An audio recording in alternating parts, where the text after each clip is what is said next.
Yo soy mamá de Fátima Varinia Quintana Gutiérrez y de Daniel Emiliano Quintana Gutiérrez, 2 niños que fueron víctimas de la omisión y de la indolencia. Daniel lo que quería era encontrar a su hermana, era su amor, yo sé que era su amor de mi hijo. ¿Tú considerarías entonces que era como la mejor amiga de Daniel? Por supuesto, eran los mejores amigos Fátima y Daniel. Yo tenía ansiedad desde que a Fátima. Yo no conocía la ansiedad, no tenía tiempo, pero después de que asesinaron a mi hija, empecé a sentir una desesperación horrible, como que tú vives prisionero dentro de tu propio país. Este plato no es tuyo, esta cuchara no es tuya, ese lugar no es tuyo.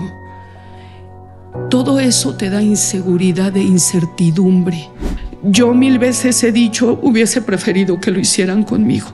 Los niños no deben de luchar hasta su último aliento por preservar su vida. O sea, por encima de los derechos de todas las mujeres en este país están los derechos de una como Misaela Taide Reyes. Mis salamandras, salamonquis, el día de hoy en este podcast vulnerable, un podcast que en algún momento les dijimos ya no íbamos a hacer más, pues bueno, siempre hay casos extraordinarios que hacen que abramos nuestro corazón, nuestros oídos y sobre todo nuestra conciencia. Y el día de hoy nos acompaña la señora Lorena, madre de Fátima y Daniel, víctimas de muchos casos circunstanciales, pero también directos, pero también horrorosos, pero también por soberbias, pero también por muchas cosas. Y la verdad es que no vamos a abordar la parte del tema gráfico, porque creo que para eso ya se ha hecho mucho, pero sí queremos abordar el tema emocional, un tema en donde a veces vemos a las víctimas y pensamos, sí, una víctima más, pero no entendemos que son madres, que son hermanas, que son parejas, que son tías, que son abuelas, y temas que de verdad no solamente afectan a la persona o a la familia, sino literalmente el tejido de nuestra sociedad. Entonces le quiero dar yo aquí la bienvenida justamente a nuestro canal, que tan amablemente nos hicieron llegar a través de una petición y que abrimos nuestro corazón para que fuera así, porque una vez que vimos el caso dijimos esto merece más difusión, más viralidad y sobre todo parte de lo que hacemos en este canal es pues toda la parte de donaciones que ustedes quieran hacer, que salga de su corazón, van a ser directamente depositadas a la cuenta que la señora Lorena o sus familiares nos dispongan, que digan esta es donde queremos que pongan el dinero, de ahí se va a hacer, obviamente todo desde la transparencia, vamos a mandar screenshots, todo para que lo tengan. Y bueno, pues yo creo que es una introducción larga, pero abre tu corazón, abre tu mente y sobre todo salte de a veces del individualismo y entiende que esto no solamente afectó a una mujer o a su familia, literalmente nos está afectando a todas y todos en este país y sobre todo en este mundo en el que vivimos, donde cada vez pareciera que la individualidad y la soledad son mucho más fuertes que nuestra comunidad. Entonces, señora Lorena, muchísimas gracias por venir. Muchísimas gracias por la petición de estar presente. Para mí es un honor, ¿sabe? Porque de pronto en este canal como que hacemos muchas ondas de chisme, ¿no? Y yo así como que a veces me comporto como un payaso, tratando de dar información como muy bonita, pero siempre desde una visión muy cómica, hasta estos casos. Aquí ya no hay nada cómico. Aquí creo que es un buen momento para conocer pues, a una madre, ¿sabe? Una madre que abre su corazón y bueno, le damos la bienvenida y por favor, queremos conocer más de usted.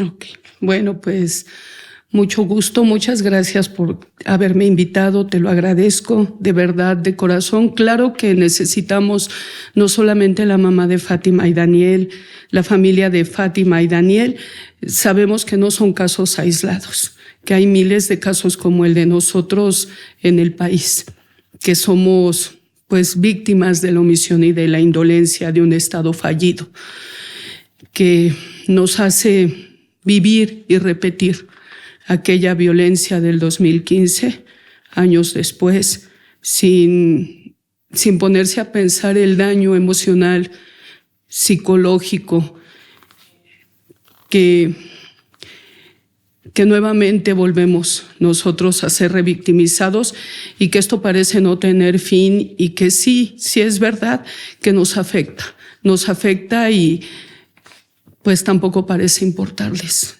Para toda aquella persona que no entienda el término de revictimización, ¿cómo es? ¿Cómo es una revictimización? Ok, pues mira, Yo soy mamá de Fátima Varinia Quintana Gutiérrez y de Daniel Emiliano Quintana Gutiérrez, 2 niños que fueron víctimas de la omisión y de la indolencia de este país, de este sistema de impartición de justicia. La omisión y la indolencia es cuando te revictimizan de todas las maneras. Existen todos los daños psicológicos y emocionales y toda la violencia institucional y todos los tipos de violencia que hay los ejercen en contra de nosotros las víctimas, desde malas investigaciones, desde no importarles el daño psicológico que te hacen no solamente a ti como víctima directa, como ellos nos llaman víctimas colaterales, víctimas indirectas. Nunca nos han dado nunca nos han catalogado como víctimas directas, a pesar de que somos los padres, ¿sí?, de Fátima y Daniel, a pesar de que son los hermanos directos de Fátima y Daniel, los sobrinos de Fátima y Daniel. Nada de esto les importa. Ellos nos llaman víctimas colaterales y ejercen toda la violencia institucional en contra de nosotros, desde estas malas investigaciones, desde toda la violencia psicológica y emocional que pueden ellos ejercer en contra de nosotros, lo hacen. Lo hacen de la manera en que no actúan, no investigan, no hacen absolutamente nada. Nuestra seguridad a nadie le importa, no hay mecanismos nacionales de protección que funcionen, violentan el interés superior de las infancias, el desplazamiento forzado interno. Dentro de un delito grave como el se debe de catalogar como un crimen de lesa humanidad. Es espantoso que tengan a niños revictimizando dentro de estas medidas de protección. Esa es la revictimización, hacer vivir a nuestras infancias todos estos procesos tan largos en donde hay corrupción, ineptitud, impunidad, en donde no les importa toda la violencia que ejercen en contra de los niños.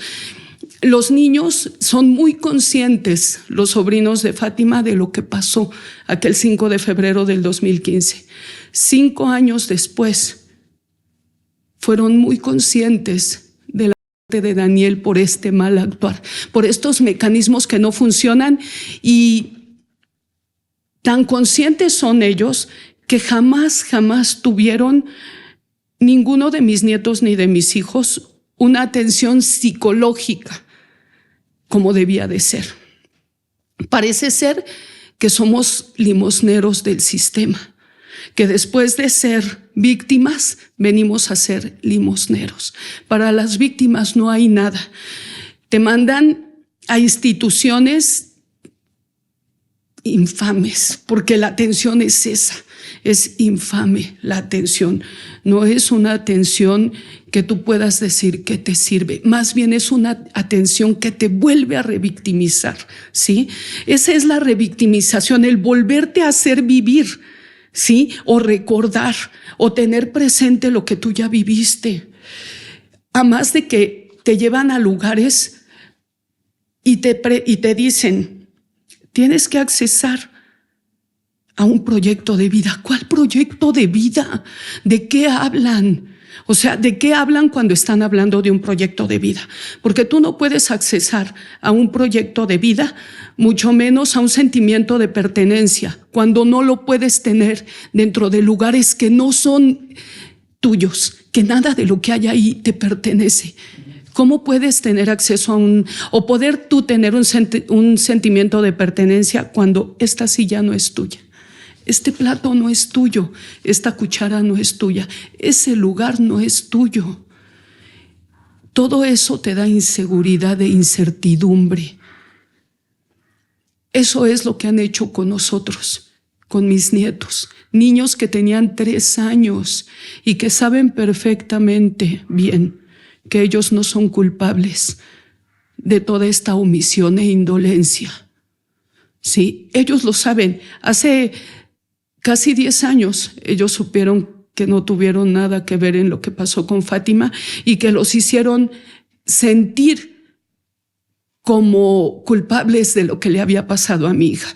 Y después, 5 años después, el 24 de noviembre del 2020, nuevamente los hacen sentir culpables, pagar lo que ellos nunca han hecho, estar en lugares que no deben de estar los niños y saber que no hay seguridad de que a ellos no les pueda pasar lo que le hicieron a Daniel. ¿Cómo es que hacen sentir culpables? Porque ellos viven en una medida de protección desde hace casi 8 años. Es como que tú vives prisionero dentro de tu propio país. Mis nietos tenían 3 años, ahorita son jovencitos, adolescentes, que te preguntan ¿por qué? ¿Por qué yo tengo que ir a una escuela, regresar a casa, estar encerrado? ¿Por qué no puedo convivir con mis amigos? ¿Por qué no puedo ir al cine, abuela? ¿Por qué no puedo ir a un parque a andar libre en una bicicleta o correr simplemente o caminar, abuela? ¿Por qué no puedo ir a un cumpleaños, abuela? ¿Por qué siempre ustedes tienen miedo de que algo nos pueda pasar? ¿Por qué si una amiga me invita a una pijamada o un amigo, yo no puedo ir? O sea, ¿por qué, abuela? ¿Nosotros qué hicimos? Sin en cambio, ahora mi nieto, el que va en segundo de secundaria, me dijo, abuela, ¿por qué nosotros vivimos en este lugar donde no nos brindan seguridad de que no nos puede pasar nada? Como a mi tío Dani. O sea, ¿por qué, abuela? ¿Y por qué el no de mi tía Fátima sí puede andar libre? Él sí puede caminar libre. A él sí le tienen que respetar su derecho a vivir. A él sí le tienen que respetar un derecho a un proyecto de vida. Porque él, abuela, con 5 años ya pagó haber asesinado a mi tía. ¿Y nosotros? Él ya tiene libertad. Él tiene derechos. ¿Y nosotros, abuela? ¿Cuándo voy a tener derecho a poder caminar libre en mi país sin miedo a que me vaya él? Entonces, las medidas de protección que les pusieron a ustedes, ¿debido a qué fueron? Las medidas de protección que nos pusieron fueron debido a amenazas dentro de la sala de audiencia en presencia de la juez Janet Patiño García por el caso de Fátima, familia directa de José Juan Hernández Tecruceño, su papá, sus tíos, sus primos, y pues eran casi 20 personas que estaban en la sala de audiencia, pero puntualmente el que me gritó, maldita comienza a temblar porque ya firmaste tu sentencia de fue el papá de José Juan. En la sala de audiencia, pues en presencia de la juez, a la juez no le importó, ella tocó y dio un receso de 5 minutos. En la sala se salió sin importarle que el señor me hubiese gritado que ya había firmado mi sentencia. Yo, posterior a esto, fui con mi esposo a denunciar a la Fiscalía Central de Toluca, del Estado de México, y ahí se me dijo puntualmente que las amenazas en el Estado de México no procedían hasta que me pasara algo. O sea, mientras no me claro, no pasa nada. O sea, cualquiera puede amenazarme de muerte. Y esto también ocurrió con mi marido en su lugar de trabajo. También lo interceptaban y lo amenazaban. A mi hijo Daniel le hacían llamadas telefónicas a la casa cuando nosotros estábamos en fiscalía y cuando salíamos a ver lo del caso de Fátima. De la misma manera fueron a la secundaria donde mi niño iba, cursaba también ya el primer año, y iban camionetas con vidrios polarizados, hacían llamadas a la directora y a la trabajadora social preguntándole por mi hijo. Esto no lo di a saber yo a la fiscalía, lo dieron a saber las autoridades, la directora, los maestros, la trabajadora social a fiscalía, y pidieron que les fueran a hacer la entrevista a ellas y que retiraran a Daniel de la escuela porque era un peligro para los demás niños. Mi hijo era un peligro. La Secretaría de Educación Pública en el Estado de México ordenó que retiraran a mi hijo de la escuela y a mis nietos. Entonces no entiendo, si las amenazas de no son un delito, ¿por qué si se tomaron como si fueran reales? Es como una incongruencia, ¿no? Ahora, este personaje, pues vamos a llamarlo protohumano, porque no podemos casarlo a un humano, ¿no? Que comete este delito en contra de tu hija. ¿Estaba mezclado con la maña?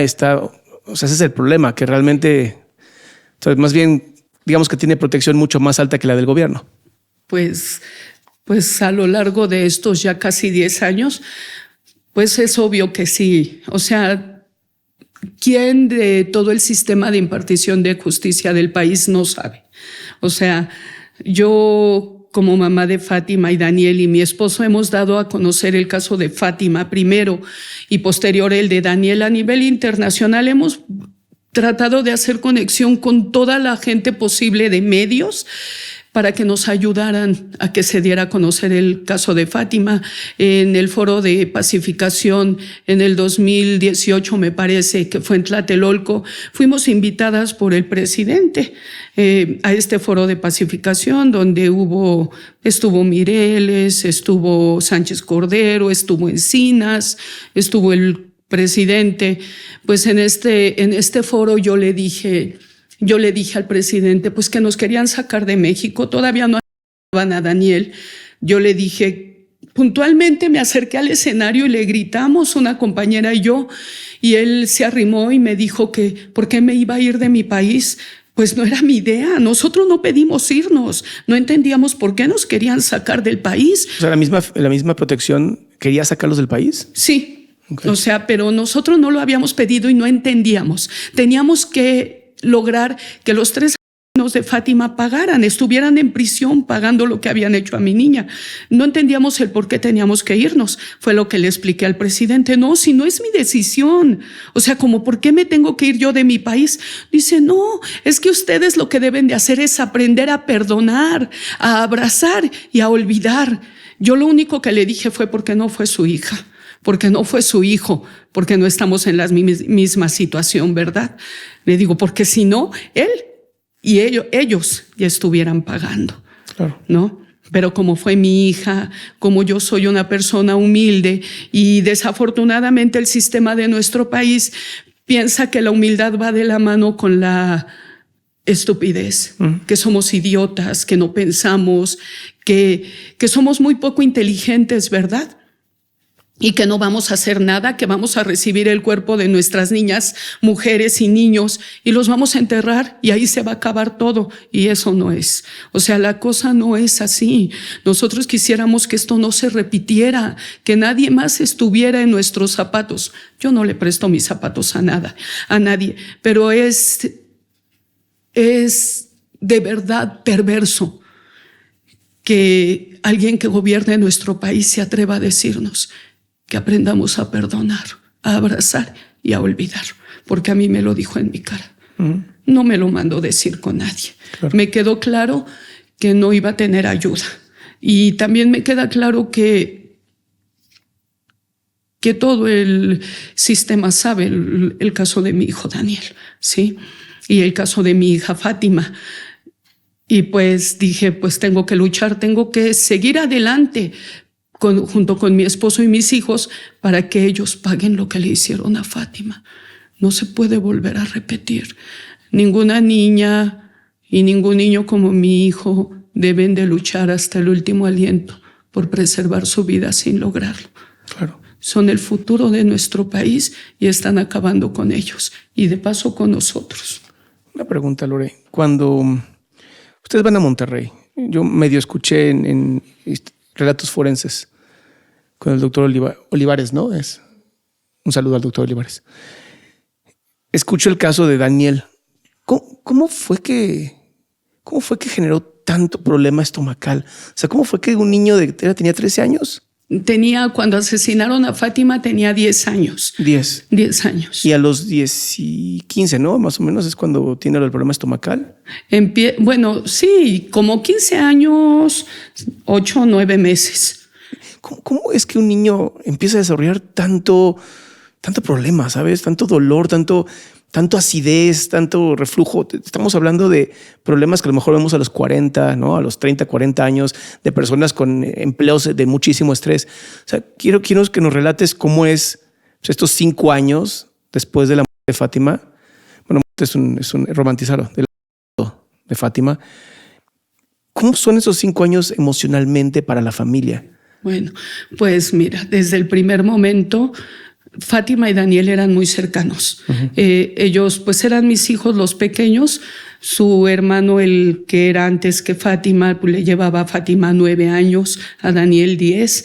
Y mis otras 2 hijas, pues más, 12 y 13 años le llevaban a Fátima, pues 14, 15 a Daniel. Y entonces, pues eran muy cercanos, todo el tiempo estaban juntos, se llevaban muy bien. Sí peleaban como hermanos, era lo normal. Pero se llevaban muy bien, se querían muchísimo, siempre andaban juntos. En el momento en que Fátima no llega a casa, se nos ve el tiempo y salimos a buscarla, de verdad que no quiero pensar en la desesperación de Daniel. Daniel lo que quería era encontrar a su hermana, era su amor. Yo sé que era su amor de mi hijo, que era su compañera de juegos, de vida. Fueron a la primaria, al kinder juntos, a la primaria. Solo se separaban cuando cambiaban, ¿no? Claro. Primero Fátima salió del kinder, Dani 1 año después, luego Fátima sale de la primaria y Dani 1 año después. Entonces era solamente ese tiempo que se separaban, pero siempre estaban juntos, siempre. A Fátima le daba un poco de miedo la oscuridad y pues Fátima tenía su lugar, su recámara y todo, pero Dani siempre estaba con ella. Incluso Fátima, se puede decir que era como una manera de manipularlo. Dani, tengo miedo, vente a acostar conmigo. Y ahí iba Daniel a acostarse con su hermana. Y igual a la hora de jugar, siempre jugaban a lo que Fátima decía. Daniel siempre estaba dispuesto, eso sí.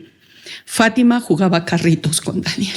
O sea, Fátima era de carritos, patines. No le gustaban, las muñecas le gustaban para tenerlas ahí en una repisita, claro, pero no para jugar con ellas. Ella jugaba pista con Daniel, le gustaba jugar pues a todos los juegos que jugaba Daniel como niño y ella también. O sea, a ella le encantaba montar árboles con Daniel, columpiarse con Daniel. Una pregunta, Lore, ¿tú considerarías entonces que era como la mejor amiga de Daniel? Por supuesto, eran los mejores amigos Fátima y Daniel.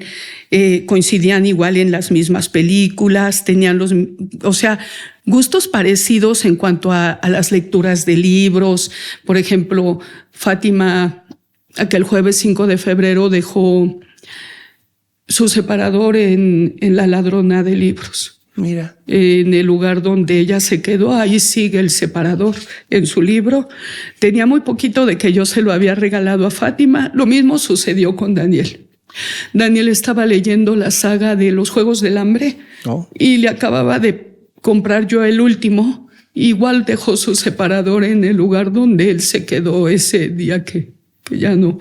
Entonces, mis hijos eran muy parecidos. Dani, bueno, yo pienso que toda esta convivencia, todo este amor, todo este compañerismo fue lo que llevó a Daniel a tener, después del de Fátima y después del primer desplazamiento fue a un municipio cercano. Entonces nosotros vimos el cambio de estado de ánimo de Daniel. Daniel pues era un niño de 10 años y empezó a entrar a la adolescencia y no entendía la parte de ¿por qué? O sea, ¿por qué los vecinos? ¿Por qué ellos que nos conocían desde niños? O sea, ¿cómo? Él no entendía esa parte de ¿por qué alguien se atreve a hacer tanto daño? ¿No? Y sobre todo alguien que te conoce, que te ve, o sea, no tiene la cercanía contigo, pero te conoce, te ve, es tu vecino, ¿sí? A ellos no sé, Daniel no lo entendía porque incluso Misael iba en el mismo salón en la prepa con mi hijo Omar y ocasionalmente pasaba y le hablaba a mi hijo y se iban juntos a la prepa. Entonces dice mi hijo, Dani, no puedo entenderlo, mamá, no lo entiendo, o sea, como por qué o sea, ¿qué fue lo que pasó? Perdón por interrumpirte, Lore. Entonces, los vecinos de Fátima eran tus vecinos. Sí. Misael y Luis Ángel Atay de Reyes eran mis vecinos, prácticamente yo los conocía desde que nacieron, a su mamá, a sus tías, a sus abuelos, desde que llevábamos a vivir a la comunidad. Mis papás fueron unos de los primeros que llegaron se dice a colonizar ahí, ¿verdad? Al pueblito. De hecho, es un pueblito, sigue siendo un pueblito muy pequeño, donde todas las personas nos conocemos hasta a lo lejos, ¿no? A lo lejos volteas y dices, dices, ay, ahí viene fulano, porque pues no son muchos y todos nos conocíamos. Entonces teníamos pues se puede decir, privilegio de conocernos todos, de saber pues quiénes éramos. Y pues yo conocí a su mamá de ellos, en alguna vez coincidimos en alguna fiesta.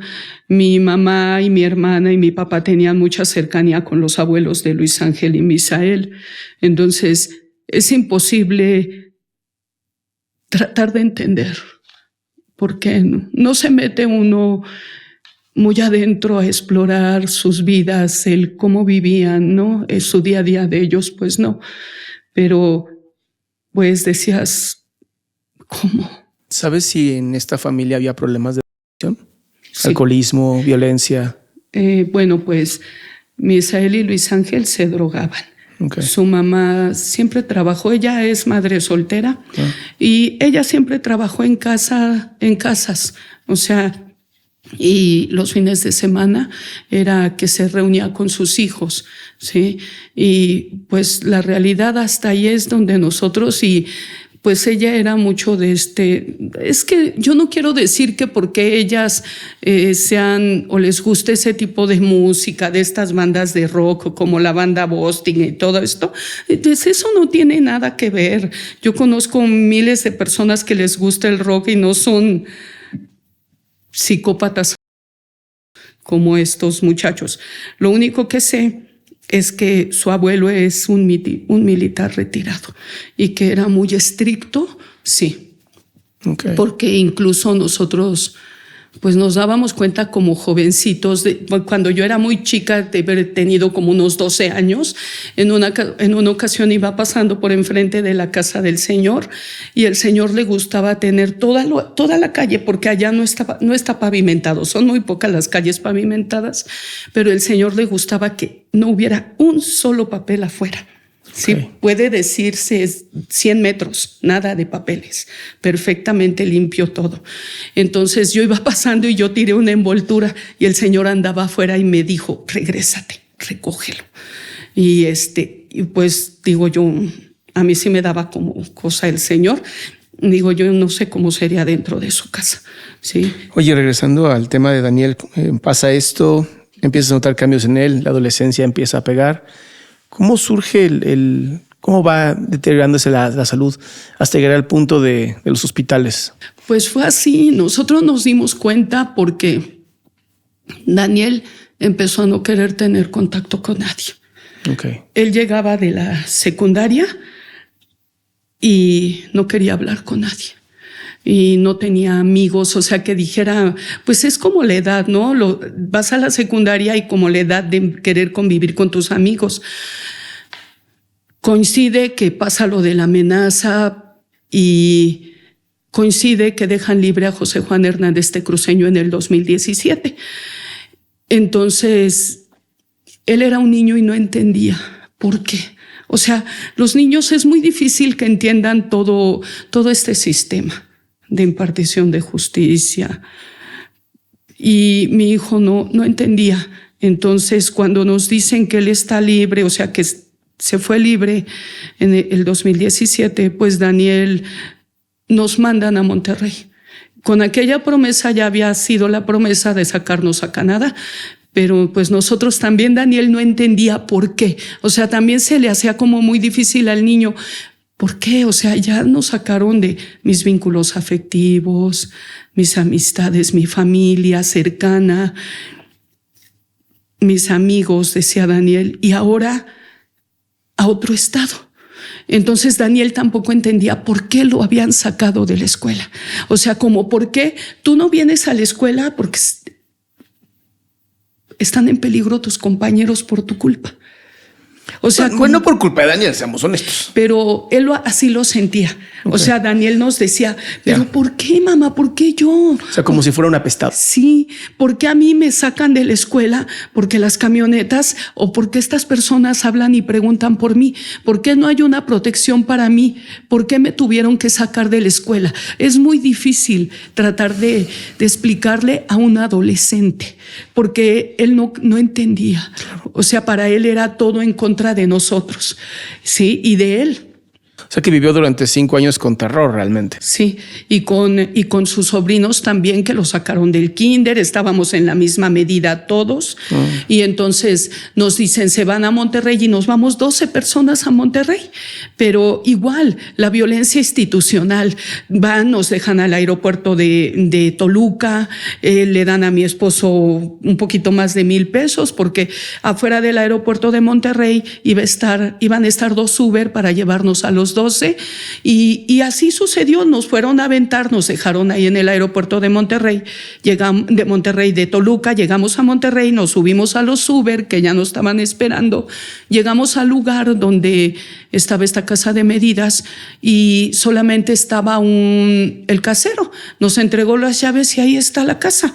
En la casa pues no había trastes, no había comida, no había con qué taparnos, las camas estaban sin nada, no teníamos nada que comer. Si nosotros no hubiésemos llevado comida, ¿qué hubiésemos hecho? Todos iban sin trabajo, con la promesa. Entonces todo esto lógico que le fue afectando a Daniel, porque Daniel vio la preocupación de todos, porque Daniel fue totalmente consciente, porque aquí en México piensan que los niños, los jóvenes, no tienen la capacidad de entender, así como lo hacen con los menores. Yo creo que ellos generalizan y piensan que los niños, como mi hijo Daniel, los adolescentes, no piensan, que son igual, no ignorantes, y no es verdad. Daniel se dio cuenta perfectamente de toda la violencia institucional y por supuesto que le dañó psicológicamente, emocionalmente, y todo esto le fue afectando poco a poco. Nosotros, y yo voy a hablar de mí, yo tenía ansiedad desde que asesinaron a Fátima. Yo no conocía la ansiedad, no tenía tiempo, pero después de que asesinaron a mi hija, empecé a sentir una desesperación horrible, que no me dejaba respirar, que yo sentía que me iba a morir, que sudaba espantoso y empapaba mi ropa, que me paralizaba, que no me permitía comer, masticar y tragar, aunado a la depresión, porque yo no entendía que ya no la iba a ver, que ya no la iba a escuchar. Entonces, si yo la tenía, no puedo yo pensar egoístamente y decir solo yo. No, en casa todos teníamos ansiedad.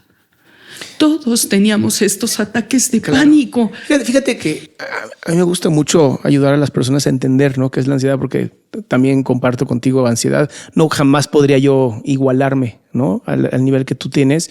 Pero ustedes ya no es ansiedad, ya es estrés postraumático, y es aún peor, porque ahí es donde, y quiero retomar la parte de la negligencia médica. En cuanto un médico se cree psicólogo, en cuanto un médico intenta jugar el juego del psiquiatra, incluso el psiquiatra que atendió a Daniel, que yo no creo que sea psiquiatra honestamente, no entender que un ataque de pánico es imposible que dure por días, no entender que un ataque de ansiedad no te puede durar más de 1 hora, ¿sabes? Pero sí poder entender que el estrés postraumático puede durar años, ¿no? Lo vemos en víctimas de guerras, lo vemos en víctimas de y de negligencias médicas, y nunca hacer una exploración. A mí sí me llama la atención, ¿sabes? Porque yo escuché el video donde tú hablas de que desde el 20 de noviembre él empieza con vómitos. Sí. ¿Pero qué pasó antes?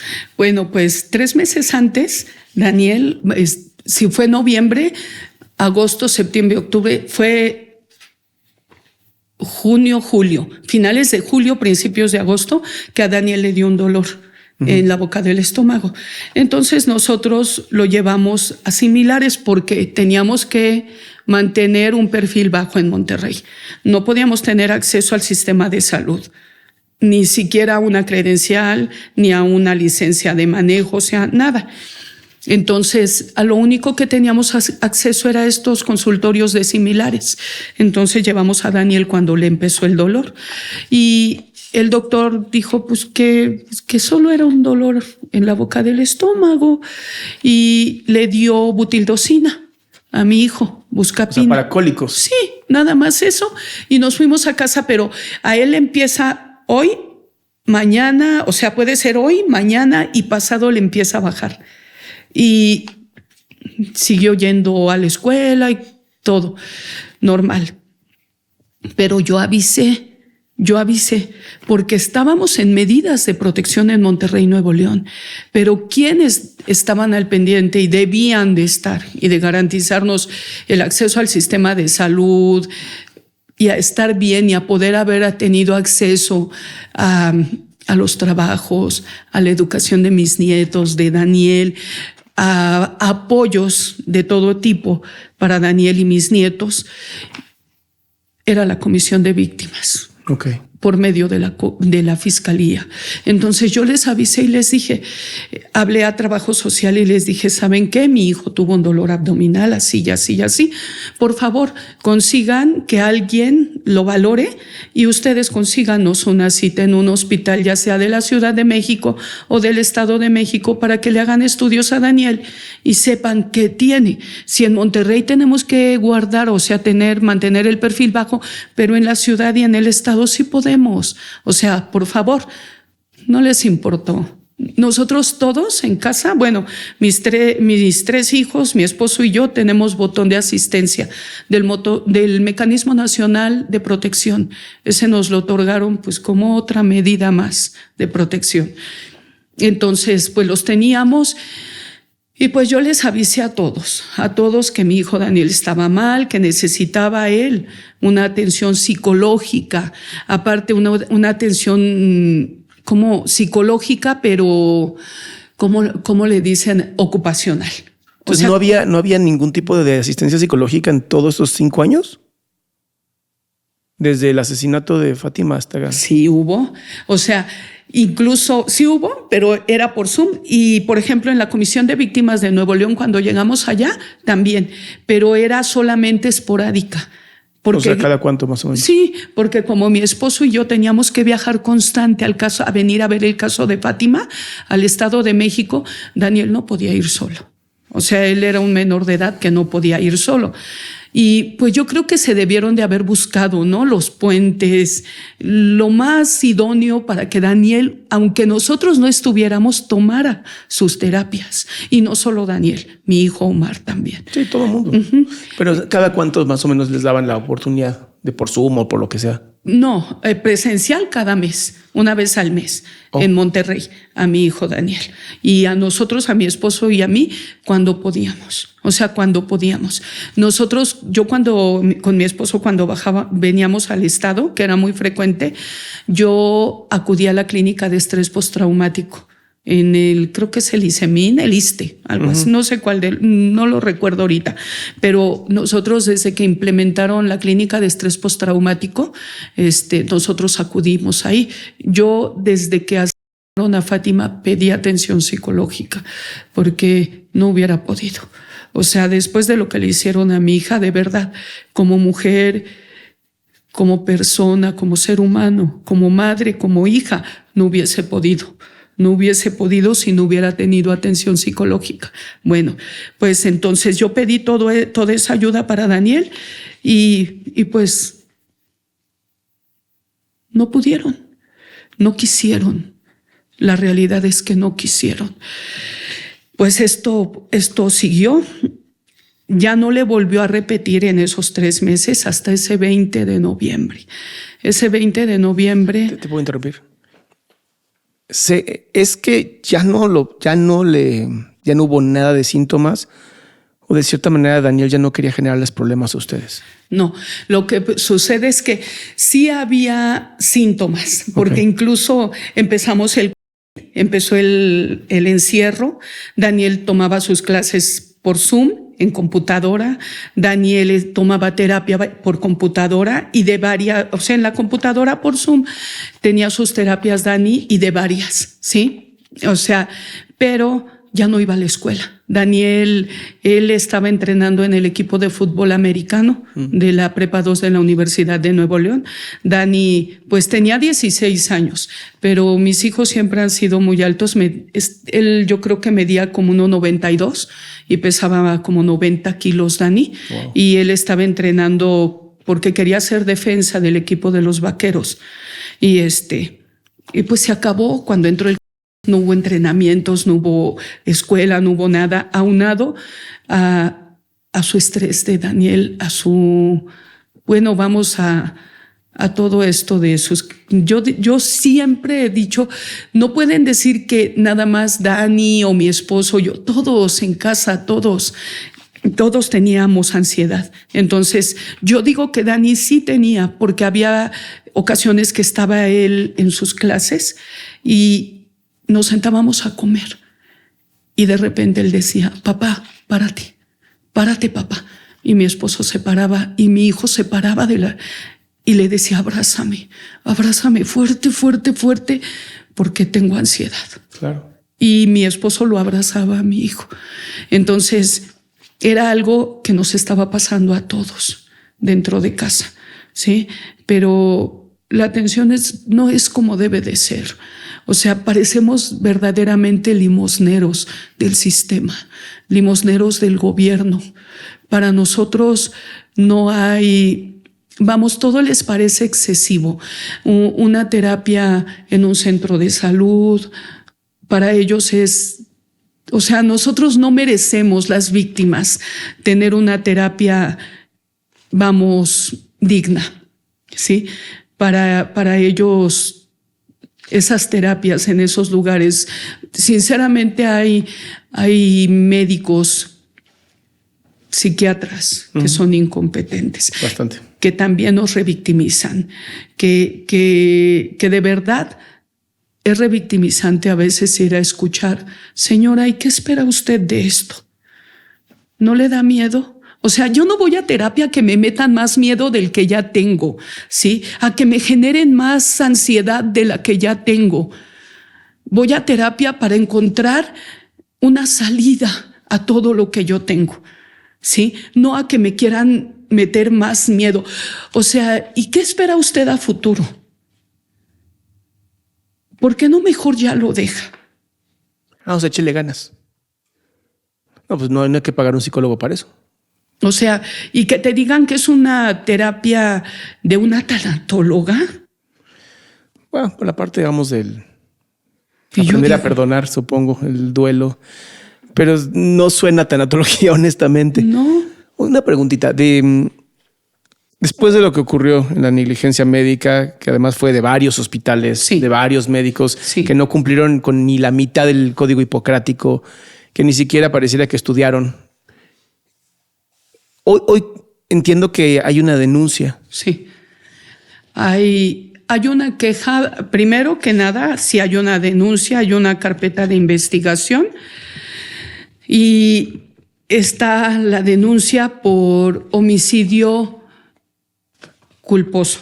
Okay. En contra de quien resulte responsable, que son los médicos de estos 4 hospitales, los que mal actuaron, los que no aplicaron ni el mínimo de sus protocolos, los que confundieron un dolor de estómago con una fuerte crisis de ansiedad. Como ya te lo digo, mi hijo Daniel sí tenía ansiedad, pero no era una crisis de ansiedad lo que tenía en el momento en que acudimos a estos hospitales. No era una crisis de ansiedad lo que tenía desde el 20 de noviembre. Era un dolor en la boca del estómago. Te quiero preguntar sobre eso. Cuando él está vomitando, cuando él tiene el dolor, cuando llega al hospital, ¿él llega en un estado alterado, así de gritando? No. O sea, ¿cómo llega? Porque cuando escuchamos un ataque de ansiedad, estamos hablando de una persona que tiene hipervigilancia, que está pensando que todo el mundo lo va a atacar, que está sudando, que está con, ¿sabes? Y cuando tú cuentas la historia, parece más bien un joven con un dolor en la panza y con vómito diciendo, por favor, ayúdenme. Es que no entiendo cuándo dicen, es que es ansiedad. Es la parte que no comprendo. No, pasa, mira, cuando nosotros el 23 que decidimos ya decirle a Daniel, ¿sabes qué? No, ya no puedes estar aguantando más los vómitos y el dolor. Ya fue el 21 empezaste. que era el coliquito el 22 y ya hoy 23, como quiera, ¿no? Daniel ya el 22 en la tarde noche empezó a vomitar. Él solamente tomaba agua fresca, agua de limón y suero, nada más. Todo el tiempo quería que lo metiéramos todo al refri para que lo tomara frío. Se bañaba más de 15 veces al día porque decía que el agua al caerle en el estómago le refrescaba y 15 veces se metía. Entonces, cuando decidimos que ya no, y puedo decir que casi lo obligamos mi esposo y yo, él estaba de pie, así como te estoy viendo a ti, así veía yo a Daniel. Daniel, vámonos ya al hospital. Y él vio la decisión en mi esposo y yo y dijo, pues vámonos. Se subió al coche, como incluso te puedo decir que él quería salir manejando el coche hasta fuera de la privada, pero mi esposo le dijo, no, tú siéntate al lado mío. Y mi hijo se sentó al lado de su papá y yo me senté en la parte de atrás. Y fue cuando nos fuimos hacia el hospital materno infantil. Él se bajó de su propio pie, se bajó del carro y entramos al hospital. Le dieron una silla a Daniel porque él se tocaba el estómago, se ponía las manos aquí. Y entramos caminando, le dieron la silla, se sentó. Y en un momento el de la caseta, el policía de vigilancia me preguntó, señora, ¿cuántos años tiene su hijo? Y le digo 16. Y me dice, ya no lo van a atender. ¿Cómo por qué no? ¿Verdad? Ya salieron los del consultorio donde toman los signos vitales y todo esto, y le hablaron y lo pasaron, pero fue porque yo empecé a gritar. O sea, yo empecé a inconformarme de que ellos me decían que no lo iban a atender porque yo creo que pensaban que yo los engañaba por la altura de Daniel, ¿sí? Y por el peso han de haber dicho, no, no tiene 16. Entonces vino una señorita de gobierno y yo le expliqué y me dijo, ok, sí, señora, ahorita. Y ya lo pasaron al consultorio le tomaron sus signos vitales, le hicieron la prueba del COVID, me dijeron que Daniel no tenía COVID, que estaba perfectamente bien. Me entregaron una hoja con su peso, su medida y todo del Hospital Materno Infantil de Guadalupe, Nuevo León. Y ya, me senté en la sala de espera con Daniel. En un momento, como unos 20 minutos después de estar esperando, bajaron 3 médicos. Salieron por un elevador y me dijeron que cuántos años tenía mi hijo. Les dije que 16. Me dijeron que lo sentían mucho, pero que en ese hospital nada más atendían hasta los 15 años, 7 meses. Que a Daniel ya no lo podían atender, pero pues que lo llevara a otro hospital. ¿Le enseñó algún tipo de protocolo, algún tipo de reglamento que diga eso? Nada, nada, simplemente yo traía pues la hoja que me dieron, ¿sí? En urgencias. La hoja con todos los signos de mi hijo, con esta prueba que le habían hecho de que no tenía COVID. Y yo le dije a Daniel, ¿sabes qué, Dani? Párate y vámonos. Porque ellos fueron tajantes al decirme, no lo vamos a atender. Ellos traían toda su gorro que traen verde, su bata, sus zapatos, todo esto. Y simplemente me dijeron no. Y ni siquiera me dieron tiempo a discutir. Nada, simplemente dijeron no y hágale como quiera. Se dieron la vuelta y se fueron por el pasillo. Yo volteé y le dije a Daniel, vámonos, Dani, porque aquí no vamos a lograr nada. Había más personas en la sala, pero pues nadie hace nada y nadie dice nada. Nos salimos y ya le hablé a mi esposo y le dije pues que trajera el coche para irnos. Nos fuimos hacia el Hospital San Vicente. Es un hospital privado. Okay. Llegamos a él, mi esposo pagó la consulta, nos pasaron al consultorio, pero fue exactamente lo mismo. El médico desde atrás de su escritorio, sentado en su silla, nos hizo las mismas preguntas, le enseñé la hoja del hospital materno, le dije que revisara a Daniel, que le hiciera un estudio, me dijo que no, que Daniel tenía una fuerte crisis de ansiedad. Yo le dije, no es cierto, doctor. Pero Daniel, ¿no le preguntaste bajo qué criterio dices tú? No lo tocaban, ni siquiera lo tocaban. Parecían así como brujos, como si en una bolita mágica vieran, ¿no? Porque no lo tocaban. Yo le dije, doctor, háganle un estudio. ¿Se puede quedar aquí en el hospital? Me dijo, no, señora. Aquí hay personas de la tercera edad contaminadas de Daniel no tiene COVID. Le voy a dar una hoja de envío. Su hijo necesita ansiolíticos y antidepresivos. Tiene una fuerte crisis de ansiedad. Daniel ni hablaba con ellos, ni siquiera le preguntaban. Era yo la que estaba hablando. Entonces me dio la hoja y nos salimos del hospital. Nos fuimos, pero él me dijo que me daba la hoja de envío para el hospital universitario. Y yo dije, pues yo no sabía que había un hospital universitario, sí. No conocíamos nada y dije, ay, qué bueno, porque ahí van a atender a mi hijo. Además que mi hijo es universitario, va a la prepa de la UNAM. Dije, bueno, pues ya llegamos al lugar correcto, ¿no? Me envían al lugar correcto. Nos fuimos con la hoja del materno y la hoja del San Vicente al universitario. Llegamos, lo mismo en la sala de urgencias, porque ahí no había un consultorio. En la sala de urgencias, la enfermera que estaba ahí lo pesó, lo midió, yo le enseñé las hojas, me dijo que estaba bien, pero me dijo que yo no iba a poder ingresar a los consultorios, que solamente Daniel y ella, que porque por protocolo, que no iba a poder pasar el filtro. Ningún menor puede pasar sin un acompañante. Y eso me dijo ella. Entonces, había policía en el filtro. Se pasó con Daniel, o sea, se fue con las hojas, la del materno, la del San Vicente y la que ella hizo. Una pregunta, ¿en las hojas de estos dos decía paciente con crisis de ansiedad o algo así? O sea, ahí decía desde el materno, el materno, el San Vicente y al universitario. Entonces ya se lo llevó con las hojitas y se fue. Pero mi esposo se había ido a dejar el carro al estacionamiento. Y cuando volvió me dijo, ¿y el niño? Daniel era nuestro niño. No, aunque midiera 30 metros, mi niño era mi niño, Daniel. Claro. Y me dice, ¿y el niño? Le digo, se lo llevó la enfermera, dicen que no puedo pasar el filtro. Y me dice, claro que no, pásate el filtro porque ve todos los que están aquí, todos están diciendo que tienen no sé cuánto y no han recibido informes de sus pacientes. Pásate el filtro. Entonces yo aventé y me eché a correr por los pasillos y los vigilantes pues iban atrás de mí y venía una doctora de frente. Yo digo que era doctora, muy joven, y me dice, ¿usted es la mamá de Daniel? Le digo, sí, venga, y me llevó al consultorio. Era lo mismo, Dani sentado en la silla de ruedas, ella atrás, y había otros como pasantes, a un lado todos. Y me empezó a decir, ¿desde cuándo tiene ansiedad Daniel? No, doctora, Daniel tiene un dolor en la boca. Ya estaba contaminada con la hoja, ya no quisieron. En la boca del estómago. Tiene ese dolor desde el 20 de noviembre, ha estado vomitando, se baña 15 veces al día. Háganle un ultrasonido, por favor. Le digo, de verdad, háganle un ultrasonido, un estudio, algo. Le digo, para que sepan qué tiene mi hijo. Me dijo que no.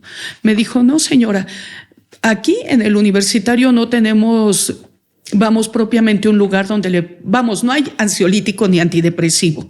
Lo vamos a tener que mandar al psiquiátrico de la colonia Buenos Aires. Y le digo, no, doctora, mi hijo no tiene ansiedad. Daniel estaba bien tranquilo. ¿De dónde sacaban, como dice usted, de dónde? Por la hoja. Por la hoja. Y bueno, pues el chiste es que nos mandaron al psiquiátrico. Cuando salimos, pues ya más allá de derrotada, porque ella no lo subió como ningún otro a la mesa de exploración. Jamás lo tocaron. Entonces, pues me salí con Daniel, con la silla, nos salimos. Y ya afuera en urgencias estaba la licenciada de Trabajo Social de la Comisión de Víctimas de Nuevo León. Y ella nos dijo que nos iba a llevar ella al psiquiátrico porque ella sí lo conocía, que la siguiéramos. Entonces mi esposo fue por el coche, subimos a Daniel y nos fuimos con la licenciada de la Comisión de Víctimas al psiquiátrico. Cuando llegamos al psiquiátrico, pues no fue nada diferente. El psiquiatra todo el tiempo me estuvo insistiendo en que le contara por qué estaba así mi hijo. Y yo le dije, ¿así cómo, doctor? Pues es que usted explíqueme. No, yo no soy doctora. Yo traje a Daniel porque tiene un fuerte dolor en la boca del estómago desde el 20 de noviembre. Le van a hacer un estudio. ¿Se va a quedar aquí en el hospital? Y me dijo, no. No, señora, porque aquí hay personas de la tercera edad también contaminadas de COVID. Daniel no tiene COVID. Dice, y tiene una fuerte crisis. Le digo, no, doctor, no tiene una crisis de ansiedad. Le digo, entienda. Daniel estaba a un lado mío y le dije, Daniel, diles, párate. O sea, yo quería que gritara, que se inconformara, que exigiera, pero no, estaba bien tranquilo. Le digo, no, Dani, diles en dónde te duele, y él nada más les decía que aquí. Me dice, ¿cuánto pesa su hijo? Y me empezó a dar risa, pero ya del coraje que tenía, le digo, usted tiene las hojas que me dieron. Hospital Universitario, Materno Infantil, San Vicente. Ahí dice, allá lo pesaron y lo midieron, pero usted tiene una báscula, péselo.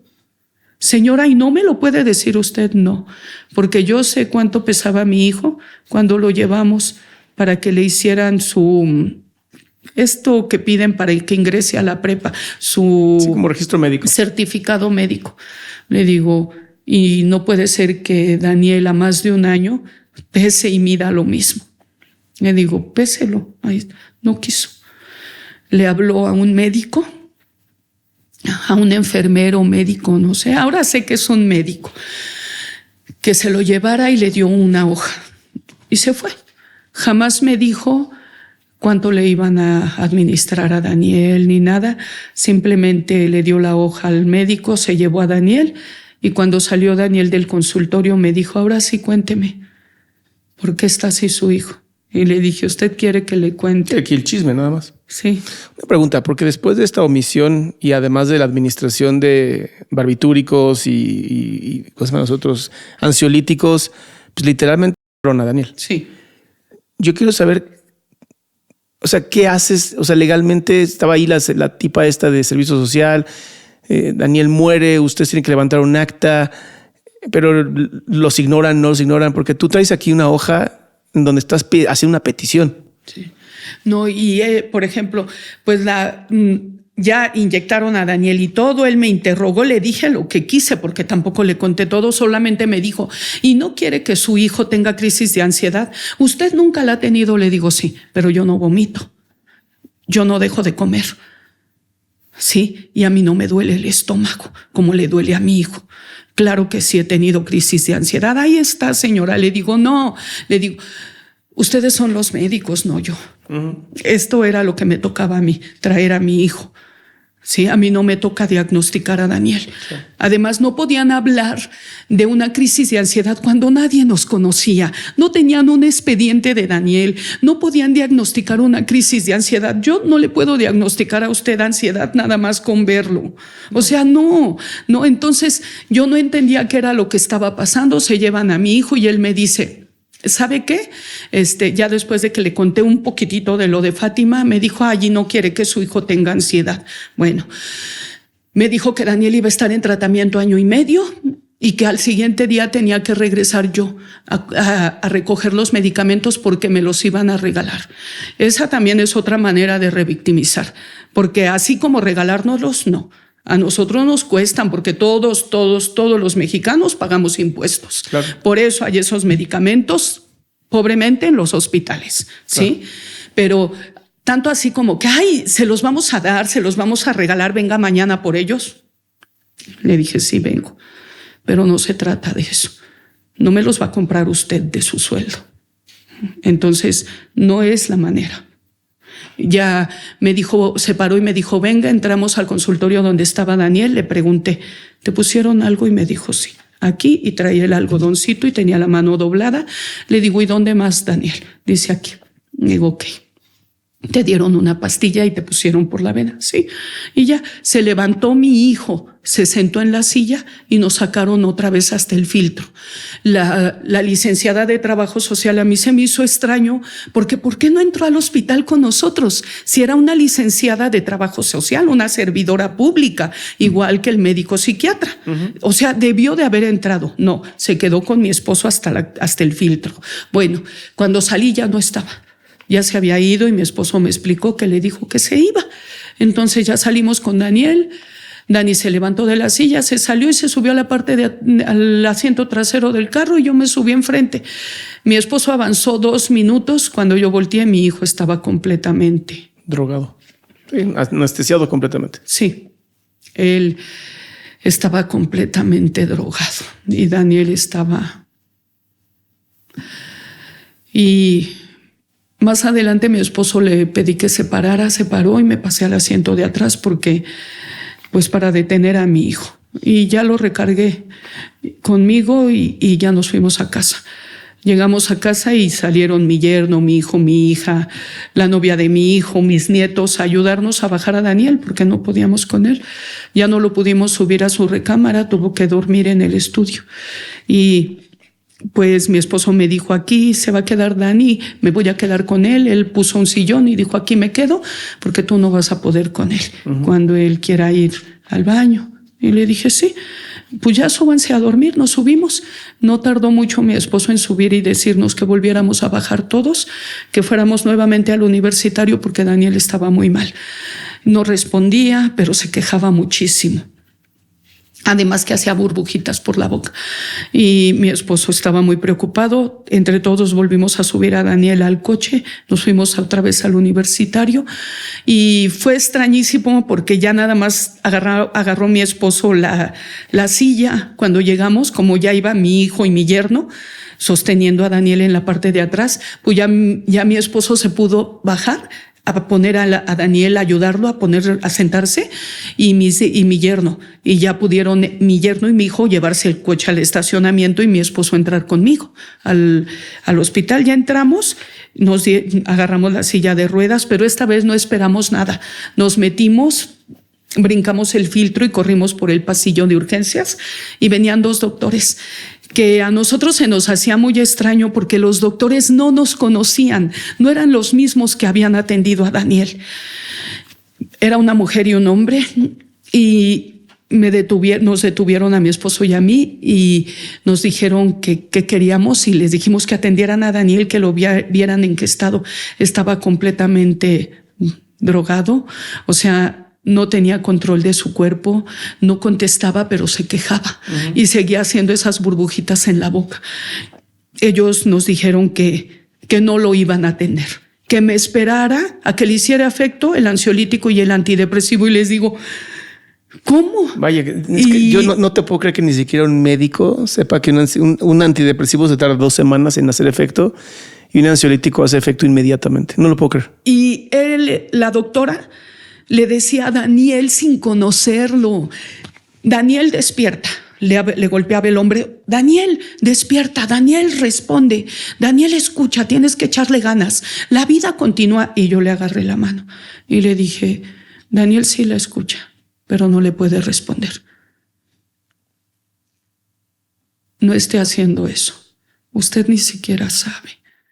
También supongo que está en la demanda esta persona, ¿no? Ninguno de los médicos. ¿Quién está en esta demanda? O sea, ¿quién? Son todos los médicos que, quien resulte responsable, pero sobre todo todos los que firmaron las hojas de ingreso. Okay. Y saben perfectamente quiénes son, pero bueno, ese es el tema grandísimo en el caso de Daniel.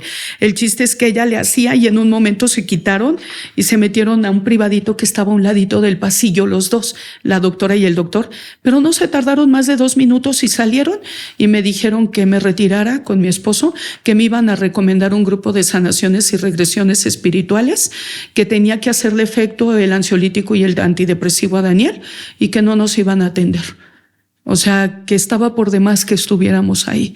Nos volvimos a ir mi esposo y yo, porque de verdad, si ustedes hubieran visto la determinación de ellos al negarnos la atención, nos retiramos nuevamente, volvimos a casa.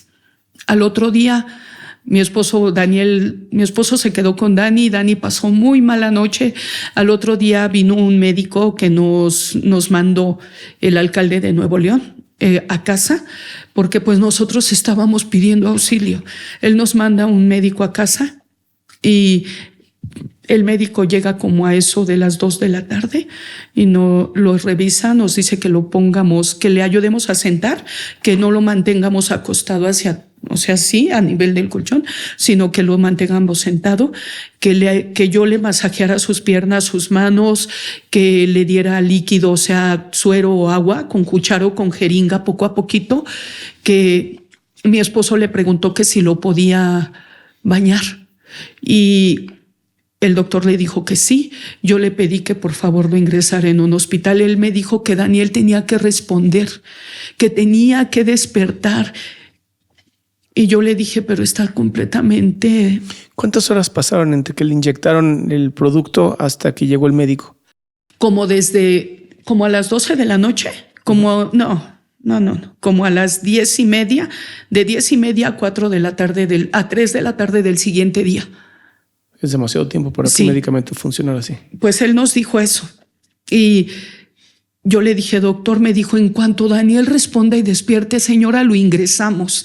Tiene que despertar. Entonces yo le pregunté si le podían pasar un suero a Daniel. Me dijo que sí, y en ese momento él ya se estaba despidiendo. Yo lo vi cuando se salió y se subió al coche. Entonces yo me salí corriendo y fui con una vecina, porque vivíamos en una privada. Fui con una vecina que era enfermera. Entonces mi esposo también al médico le preguntó si lo podía bañar y el médico le dijo que sí. Entonces yo me salí y mi esposo y mi yerno y mi hijo se quedaron preparando el baño para meter a Dani. ¿No hubo nunca exploración así típica de los médicos? O sea, ninguno, ni siquiera que mandó el alcalde hizo mínimo a revisar nada. No. Nada. O sea, nadie lo tocaba. Nadie lo tocaba. Entonces ya agarré y me salgo. Se quedó mi hija, mis nietos, todos se quedaron ahí, pues todos se quedaron en la habitación. Mi esposo se quedó con mi hijo preparando el baño y con mi yerno, y yo me salí corriendo. O sea, de las casas de enfrente se veía la casa donde vivíamos nosotros. Entonces fui y le dije, me dijo la señora, sí, señora Lore, mi hija fue por los niños en cuanto regrese, ya que no dé la vuelta al circuito, que se pare en su casa y los niños que se vengan caminando, dice, y ella que se quede poniéndole el suero a Dani. Le digo, ok. Entonces me regresé cuando yo venía cruzando, porque frente a la casa justamente estaba el jardín, los juegos, la cancha de básquet, todo. Venía yo cruzando cuando vi que todas salieron al garage, que salieron mis nietos y mi hija, y que mi hija me empezó a gritar, córrele mamá, Daniel se acaba de morir. Es algo que de verdad yo no le deseo a nadie. Corrí y efectivamente mi esposo estaba encima de mi hijo haciéndole masaje en el corazón, pero Daniel aventaba sangre por la boca y la nariz. Le salía sangre por todo, por los ojos, por los oídos, por la boca, por las uñas, por todos los orificios del cuerpo. Daniel estaba arrojando sangre.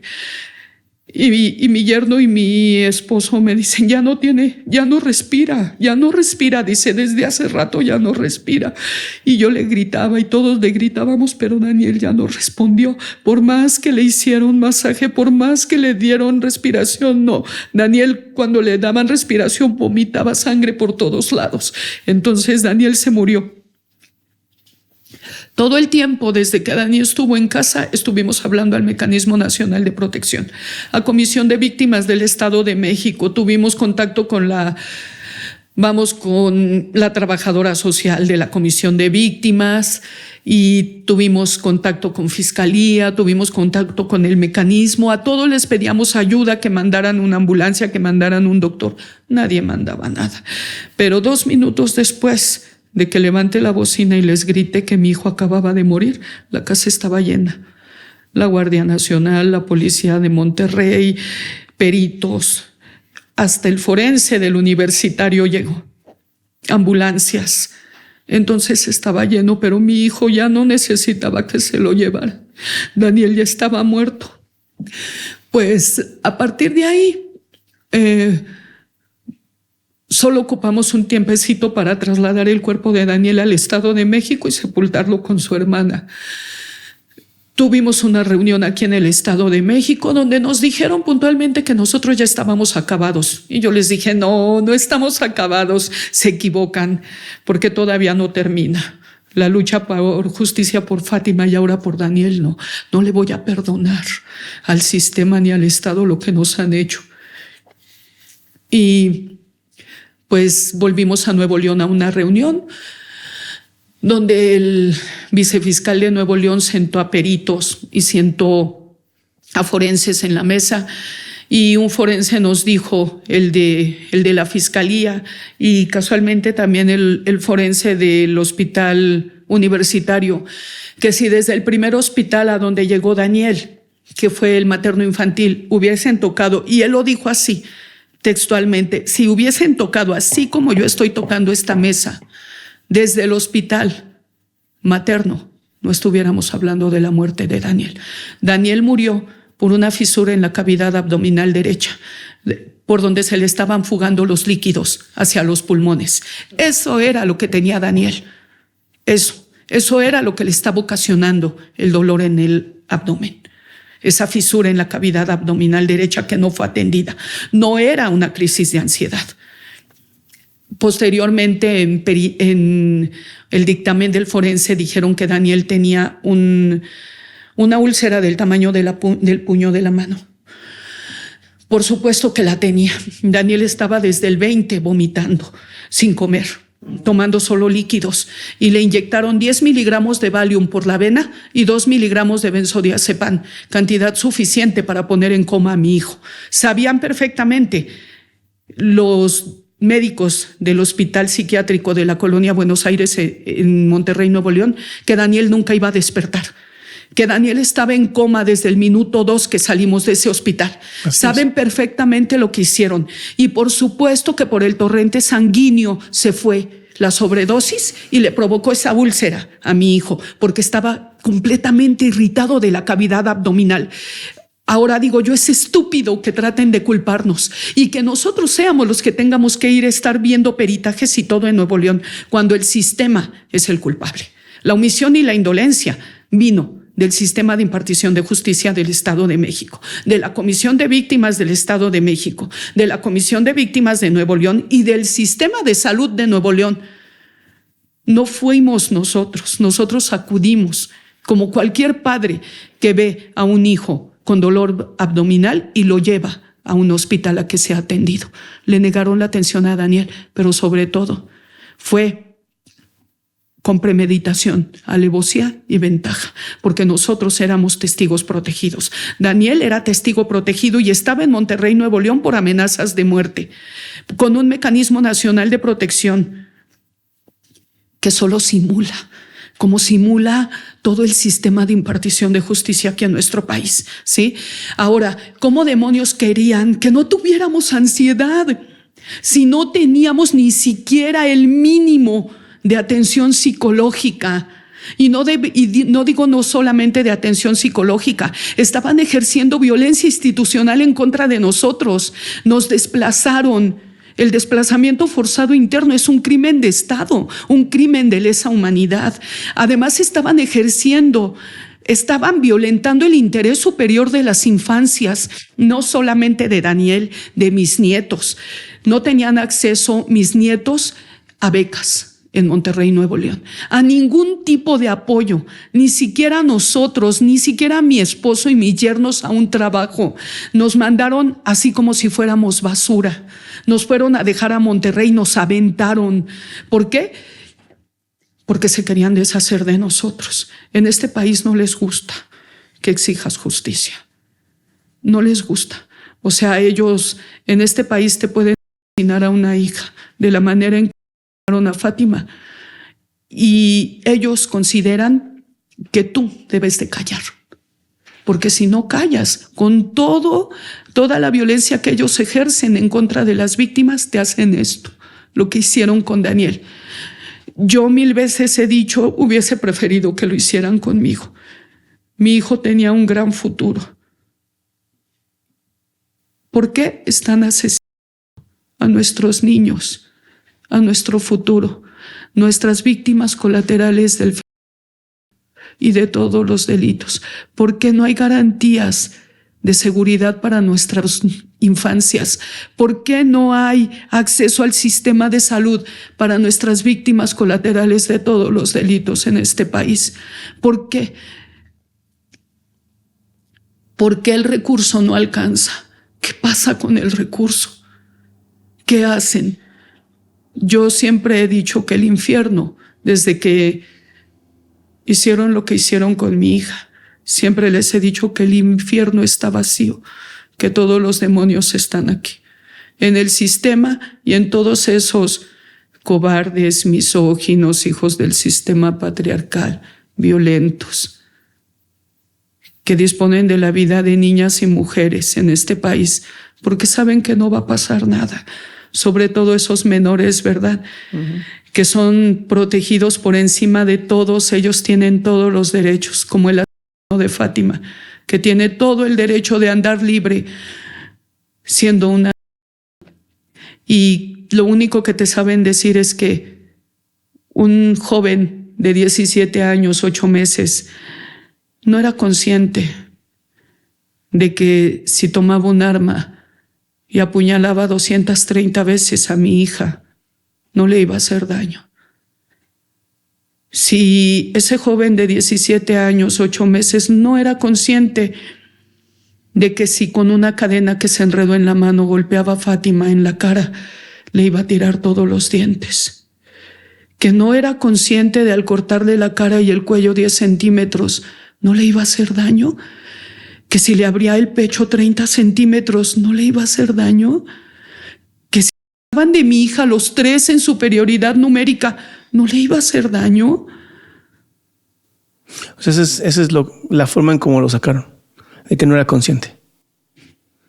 Wow. O sea... Y esa persona hoy está libre. Hoy está libre. No, pues suerte para el pueblo, ¿no? Donde vive. Misael Atay Reyes está libre desde el 2022 y nos dijeron lo que les estoy diciendo textualmente. La juez del Poder Judicial, él ya pagó su delito. Él tiene derecho a que toda la sociedad, no nada más yo, también tú, y toda la sociedad, todo el Estado mexicano, le respetemos el derecho a un proyecto de vida. Él tiene derecho a un proyecto de vida, a vivir. Supongo que también tenemos derecho a mandarlo a volar, ¿no? Porque ¿quién quiere una basura así en la vida? Él tiene derecho a todo lo que él privó a Fátima. De todos sus derechos que privó a Fátima, él sí tiene derecho. O sea, ¿dónde están los derechos de nuestras víctimas? ¿Dónde están los derechos de Fátima? ¿Dónde están mis derechos?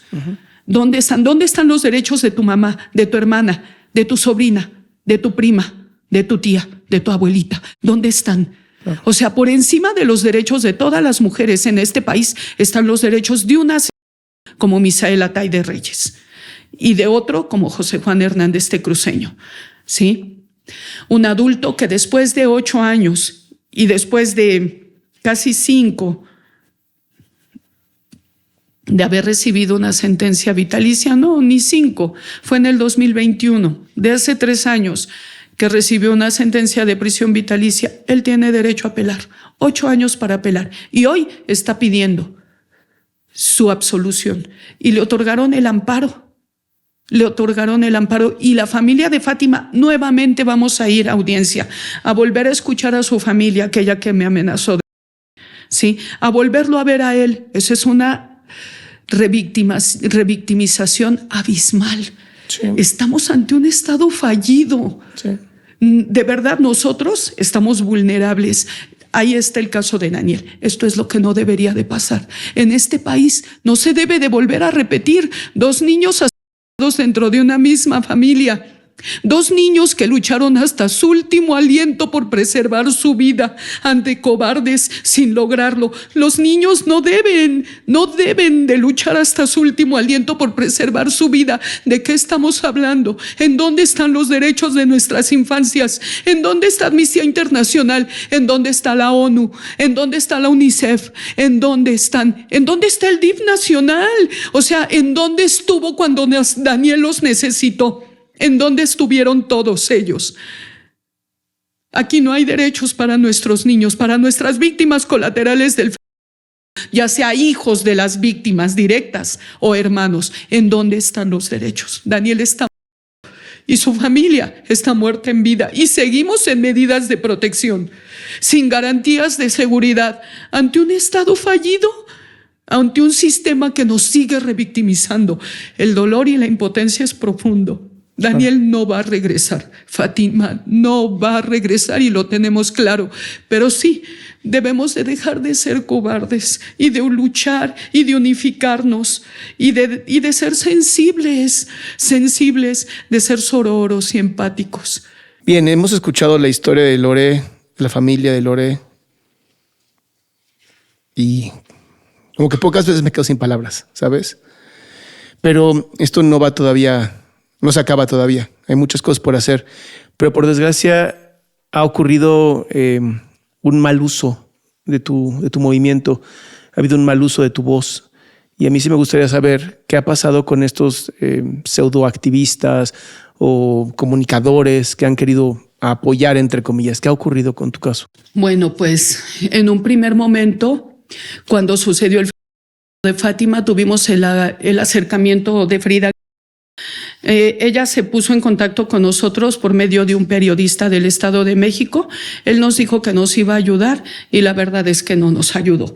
Ella nos prohibía hablar con medios. Ella hizo un libro en el cual metió el caso de mi hija Fátima. Cuando fuimos a la presentación de este libro, nosotros veníamos de Monterrey y fue en el Museo Memoria y Tolerancia. Ella tenía sentados al padre Solalín de su tío y tenía sentadas a otras personalidades y fue muy déspota con nosotros. Incluso ni siquiera nos quería regalar su libro. Yo le tuve que exigir que nos diera el libro y ella cambió su trato con nosotros cuando nosotros nos levantamos de esa sala donde estaba haciendo la presentación de su libro, nos levantamos y nos íbamos a salir. Entonces ella cambió la actitud y fue cuando pues nos presentó que ahí estábamos las mamás.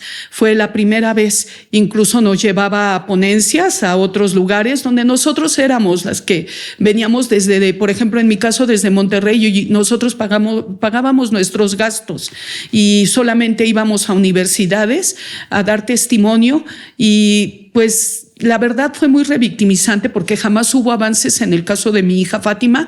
No es verdad que nos ayudan. También es una simulación y desafortunadamente fue que me empecé a dar cuenta de esto, de lo que casi nadie quiere hablar, de la parte de la trata institucional de víctimas, ¿sí? En donde también estas activistas ejercen ese poder de decir no hables porque tu caso se va a estancar, o no digas esto porque le puedes ayudar al feminicida, o no hables de tal o cual omisión con la fiscalía. Ahora sabemos, ¿no? La cercanía que tienen, ¿no? Es la parte de la trata institucional de víctimas que ejercen por medio de estas pseudoactivistas. Ella fue la primera. En una ocasión también hicimos una queja en contra de ella cuando le quisieron dar esta medalla a Umetlacíhuatl, algo así, en el INMujeres. Nosotras, junto con otras compañeras, yo también fui con ellas, cuando fuimos a pedir que no le dieran esta medalla, porque ella ejercía violencia en contra de las víctimas. También de la misma manera, posterior, después, pues hubo periodistas que pidieron que le ayude, que si les dejaba hacer sus tesis con el caso de mi hija Fátima, y después todas estas personas como que se van olvidando de uno, solo nos utilizan en el momento como para escalar. También hay personas que llegan con nosotros diciéndonos, no, pues yo estudié en el Sierra Nevada y le voy a ayudar porque voy a hacer una propuesta, una como queja por esta plataforma que se llama SHRMS, y que es por firmas electrónicas, sí, para que supuestamente nos dieran una disculpa pública el Sierra Nevada, lo que yo sé que jamás va a suceder, así como jamás va a haber una indemnización del Sierra Nevada. O sea, nada de esto va a pasar, pero estas personas llegan a nosotros para incursionar en el activismo, ¿sí? Son personas que de una u otra manera siempre están ejerciendo presión en contra de nosotras. Entonces yo no entiendo el por qué ellas dicen que están con nosotros. En realidad no. Cuando nosotros las necesitamos no están. A ver, ahorita que está pasando lo del amparo de José Juan en el caso de Fátima. Ahorita cuando pasó lo de Daniel, ¿en dónde estaban todas ellas? También, o sea, ¿en dónde está todo esto? Solamente ellas lucran con nuestras muertas. Ellas viven de eso. Somos un botín millonario y las mamás de víctimas de feminicidio lo tenemos que entender, que no necesitamos que nadie nos represente. Nosotras podemos. También tuvimos un caso que la verdad a nosotros nos dolió muchísimo, de un periodista que no es reconocido, que se llama Miglo, que él tomó el expediente de mi hija Fátima, se acercó a nosotros en el 2019-2020 y tomó el expediente de mi hija Fátima con engaños, hizo un libro que se llama La... Pero él documentó papeles para poder salir como asilado a Canadá. Él está en Canadá, pero él le hizo ver a Canadá que por el caso de Fátima y Daniel lo amenazaron de muerte aquí en México y que pues él necesitaba salir de aquí. Se fue a Canadá en diciembre y en febrero sacó un libro que se llama... Yo no quiero que lo compren, ¿no? No quiero que nadie compre este libro porque es ayudarle. Lo lanzó, creo, por Amazon, pero desde Canadá. Y allá en Canadá él se ostenta como el gran defensor y activista de derechos humanos. Por Dios, quien debería de estar en Canadá, debimos de haber sido nosotros. A mi hijo, asesinaron a Fátima, vivimos en medidas de protección desde hace 10 años. Y un parásito. Está en Canadá y dijo tanta mentira. En serio que nosotros escribimos una carta a Canadá y la ingresamos, pero no nos hicieron caso. Claro. Pedimos que lo regresaran. No puede ser posible que lucren con el dolor de nosotros de esa manera. Igual Rivera. Nunca tuve una entrevista con ella, nunca hablé con ella por teléfono, hablé con su particular. Me invitaron a que diera mi testimonio en un libro que iba a sacar y me dijeron que ella me podía acercar al gobernador de Nuevo León y a su esposa porque es muy amiga de ellos. Uh-huh. Entonces, de verdad que yo creí que lo iba a hacer. Yo dije, sí, o sea, si le doy el testimonio del caso de mi hija Fátima y Daniel y me acerca, qué bueno, porque yo lo que necesito es esto para el caso de mi hijo Daniel. Entonces, pues yo hablé con la particular, me hizo la entrevista y pasado el tiempo nos dijo que habían hecho el libro, que casualmente el prólogo lo había escrito Saldívar, el ministro de la Suprema. Y yo dije, bueno, pues va a ser un buen libro. Cuando me enteré que Rivera había hecho entrevista a los asesinos de mi hija Fátima y que les cambió el nombre dentro de este libro y que Saldívar había colaborado con el nombre del libro y el prólogo le pusieron al libro. Yo hablé con Saldívar y les dije que no pueden ser malditas, malditos ellos, porque ellos no tienen necesidad ni Saldívar tienen necesidad. Esto yo lo dije hace un año en la FIL, cuando ese libro había recién salido. Yo lo dije en la FIL y lo dije también en el Festival de Cine de Morelia y en el Cervantino, porque preciso a eso fui, a que toda la gente se enterara de lo que había hecho. Sí, y primero nos invitaron a venir a la presentación del libro. Después, casualmente nos desinvitaron, principalmente a mí. ¿Y nunca recibiste apoyo del gobierno de Monterrey? No, nadie. A ella. O sea, y casualmente después se vuelven o sea, yo creo que lo reconsideraron y dijeron, ok, pues sí las invitamos, nos invitaron, llegamos varias de las que estaban en ese libro, porque no sé si son 5 o 6 testimonios, pero ahí estábamos 3 de los testimonios, 4 de los testimonios. El día de la presentación del libro, el ministro Saldívar nos metió a su oficina y no nos dejó salir.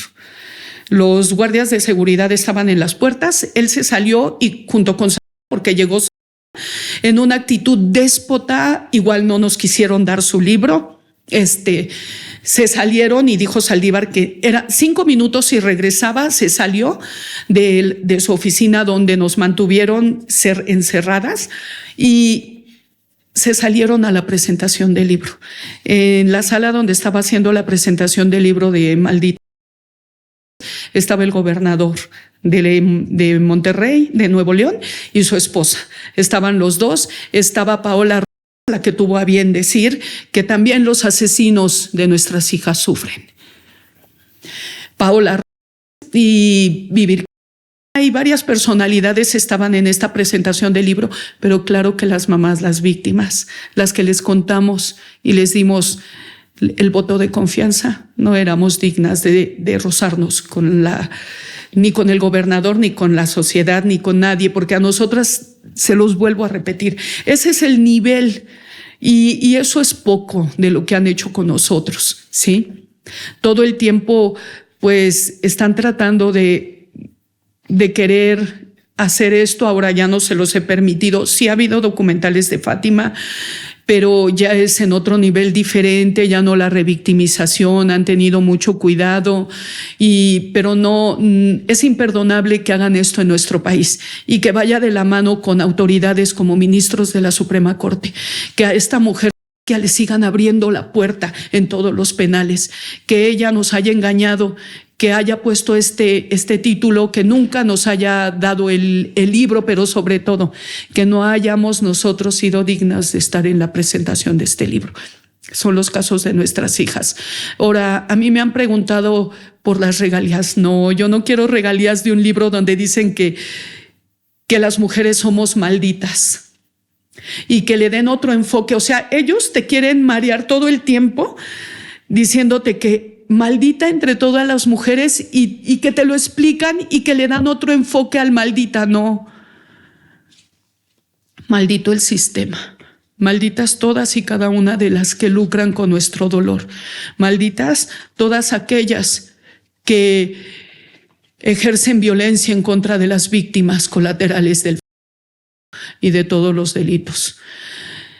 Malditas todas ellas que viven y que comen del dolor, que yo jamás quisiera que ninguna de todas ellas que han comido del dolor de una madre como la mamá de Fátima y de toda una familia que vive todo esto, de verdad que jamás, ni aún después de todo lo que nos han hecho, yo quisiera que estuvieran en mis zapatos y no se los presto. ¿Cómo podemos apoyar como sociedad? Exigiéndole al gobierno que haya justicia para Fátima y Daniel, para que esto no se vuelva a repetir, que haya protocolos en los hospitales y que se respeten y que se apliquen, que haya garantías para las víctimas colaterales, los menores, que tengan acceso al sistema de salud, a la alimentación, a la educación, porque si ellos están vulnerables así como estuvo Daniel, y si hay también niños que son huérfanos todos necesitan apoyo. Todos los niños víctimas de delitos graves y de desaparición y de todos los delitos que ya rebasan nuestro país necesitan garantías de seguridad, de vivir, de existir, de soñar, de ser libres, de alcanzar sus metas. Y como sociedad podemos exigirlo al gobierno. Y el gobierno debe de poner como una oración sacramental, ¿sí?, dentro de sus políticas públicas.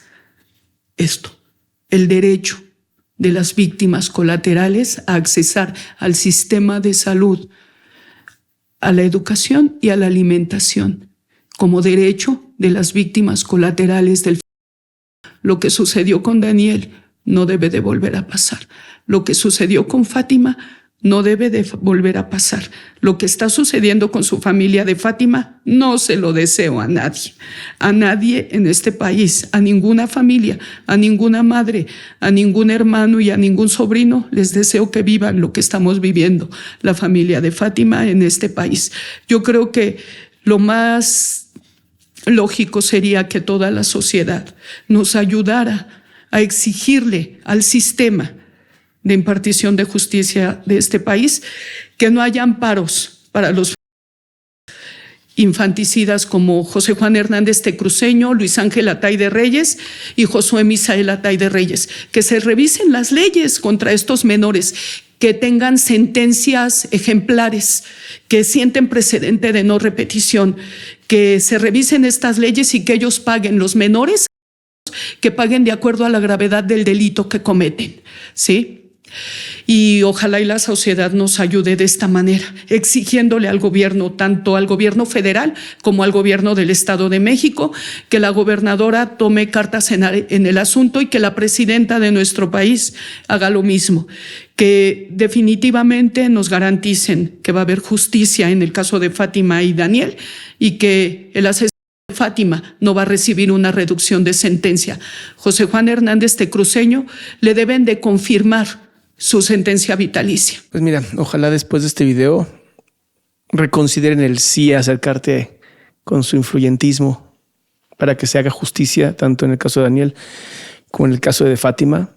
Esperemos que el darte esta oportunidad, ¿no? A ti, a tu familia, de poder platicar con la gente de nuestro canal, que es gente con mucho criterio.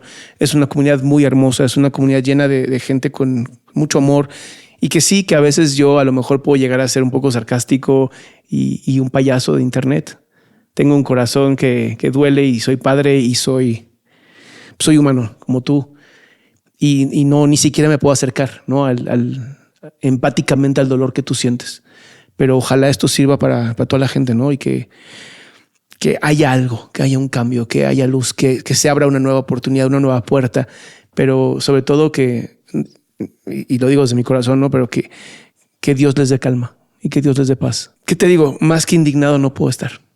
Y te agradezco el abrir tu corazón. Le agradezco a Adriana que nos haya dicho y que hayas aceptado, ¿no? Venir. Y si podemos apoyar obviamente más, pues lo vamos a hacer, ¿no? Como dijimos, todas las donaciones del canal van a ir a donde tú nos digas.